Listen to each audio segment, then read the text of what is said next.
Hello সকলকে, তোমরা আগের ভিডিওতে দেখেছো আমি পৌঁছে গেছি শ্রীলঙ্কা। আর এবার আমার যাওয়ার পালা 5 স্টারে ব্রেকফাস্টের এক্সপিরিয়েন্স নিতে।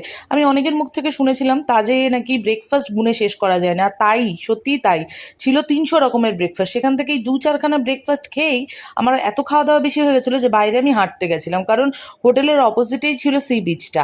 আর এটা ছিল আমাদের হোটেল দ্য তাজ বেঙ্গল, যেটা টোটাল 2000টার ওপরে রুম ছিল। ফাইনালি রুমে এসে আমি একটু কফি করলাম আমার জন্য এবং আমার রুমমেটের জন্য, কারণ এবার আমাদেরকে রেডি হয়ে চলে যেতে হবে লাঞ্চের জন্য। আর এখানে আমি রেডি হয়ে গেছি। আমাদের ছিল বল রুম, যেটা ছিল মানে এই হোটেলের ভেতরেই 2 কিলোমিটার দূরে।